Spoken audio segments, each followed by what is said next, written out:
Baik. Assalamualaikum warahmatullahi wabarakatuh. Waalaikumsalam warahmatullahi wabarakatuh, Ibu. Oke. Waalaikumsalam. Oke. Uh, Gimana kabarnya hari ini? Alhamdulillah baik, Bu. Alhamdulillah ya. Di sini Ibu akan memaparkan bimbingan kelompok, yaitu tujuan-tujuannya untuk membantu kalian dalam memahami minat dan perguruan tinggi, dan juga memberikan pemahaman kepada kalian tentang faktor-faktor yang ada di dalam minat. Siap?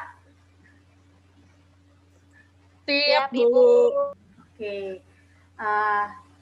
Di sini ada 3 bahasan. Ada yang pertama minat, yang kedua perguruan tinggi, dan yang ketiga masa depan. Minat. Ada yang tahu minat itu apa?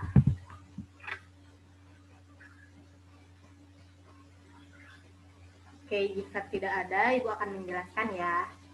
Minat yaitu suatu rasa lebih suka dan rasa ketertarikan pada suatu hal atau aktivitas tanpa ada harus yang menyuruh, tanpa ada paksaan gitu ya.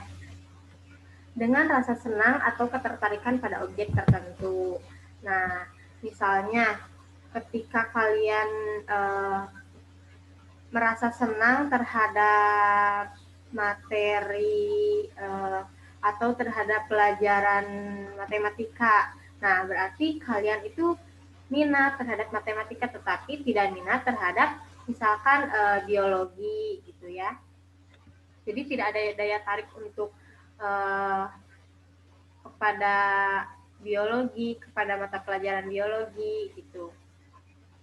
Nah, lalu yang kedua ada faktor-faktor yang dapat menimbulkan minat. Yang pertama ada motif sosial. Apa itu motif sosial? Ada yang tahu?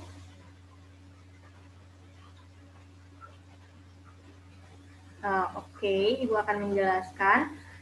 Motif sosial yaitu minat dapat ditimbulkan dengan adanya motivasi dan keinginan tertentu, di mana itu timbul dari lingkungan sosial. Seorang akan melakukan sesuatu dengan maksud agar mendapat respon. Seperti itu. Yang kedua ada emosi. Emosi ini berhubungan dengan perasaan, dan emosi juga dapat mensukseskan pelaksanaan sesuatu kegiatan yang pada akhirnya membuat perasaan senang dan semangat untuk melakukan kegiatan yang serupa gitu ya.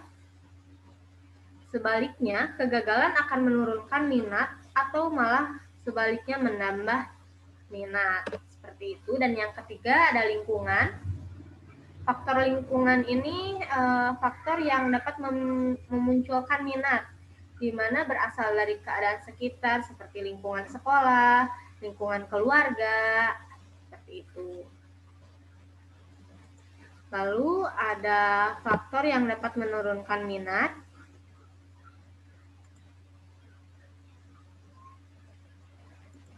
Faktor yang dapat menurunkan minat ada 3 juga nih. Yang pertama ada ketidakcocokan. Ketidakcocokan ini merupakan jadi minat terhadap sesuatu ini kurang berkembang, kurang menarik gitu ya, sehingga dirinya tidak berminat. Misalkan tadi Ibu sudah bilang bahwa misalkan ada Hilda nih ya, ada Hilda minat ke matematika tetapi tidak minat kepada biologi. Jadi ketidakcocokan, faktor yang dapat memicu ketidakcocokan Hilda ini yaitu di faktor maksud saya di mata pelajaran biologi, seperti itu. Lalu yang kedua ada kebosanan. Kebosanan ini dapat memicu menurunkan suatu minat kalian, seperti itu ya. Karena dalam melakukan suatu aktivitas secara terus-menerus akan monoton gitu, akan membosankan. Hal ini dapat menyebabkan turunnya minat. Yang ketiga yaitu ada kelelahan, di mana orang yang minatnya terhadap sesuatu aktivitas akan melakukan aktivitas tersebut dengan tidak memperhatikan batas waktu kerja. Hal ini akan mengakibatkan kelelahan. Orang yang lelah akan malas melakukan pekerjaan selanjutnya. Seperti itu. Ada yang ingin ditanyakan?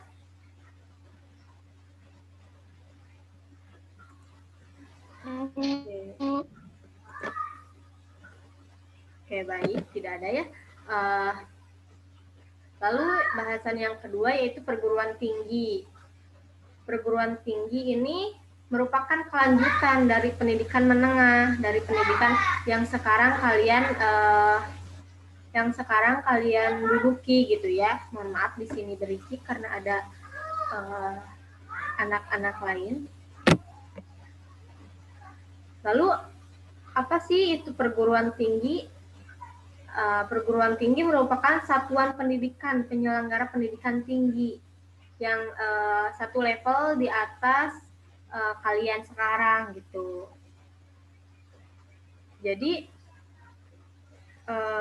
pada dasarnya minat melanjutkan pendidikan ke perguruan tinggi ini kecenderungan yang mengandung unsur perasaan senang, keinginan, perhatian, ketertarikan, kebutuhan, harapan gitu ya, untuk melanjutkan pendidikan ke jenjang yang lebih tinggi. Lalu di sini ada yang tahu jenis-jenis perguruan tinggi?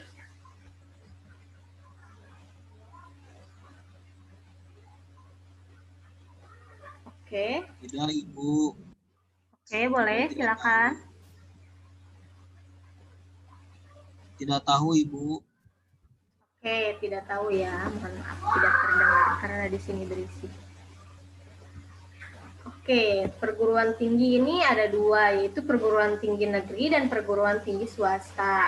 Di mana perguruan tinggi negeri ini penyelenggaranya itu dilakukan oleh pemerintah, dan untuk swasta penyelenggaranya dilakukan oleh swasta, bisa juga oleh mungkin bisa seperti ke yayasan ya, seperti itu. Lalu untuk bentuk-bentuk perguruan tinggi ini ada 5, yaitu universitas, institusi, sekolah tinggi, politeknik, dan akademik. Dan yang terakhir, materi yang terakhir ini masa depan, di mana masa depan ini merupakan masa yang belum kita alami, masa yang akan terjadi setelah saat ini, setelah detik ini, seperti itu ya. Oke, seperti itu. Ada yang ingin ditanyakan?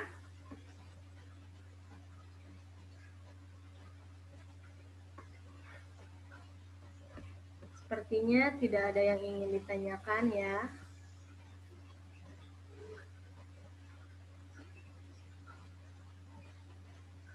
Untuk tindak lanjut dari kegiatan ini mungkin akan melanjutkan materi tentang bagian-bagian dari bentuk-bentuk perguruan tinggi untuk pertemuan selanjutnya. Jika tidak ada pertanyaan, kita akhiri saja pertemuan kali ini. Oke, kita akhiri ya. Baik, Bu. Oke, terima kasih semuanya telah mengikuti kelas kali ini yang sangat singkat ya. Singkat, padat, dan jelas. Baik, terima kasih kepada semuanya. Saya cukupkan sekian. Assalamualaikum warahmatullahi wabarakatuh. Waalaikumsalam warahmatullahi wabarakatuh. Terima kasih, Bu, materinya. Baik. Terima kasih.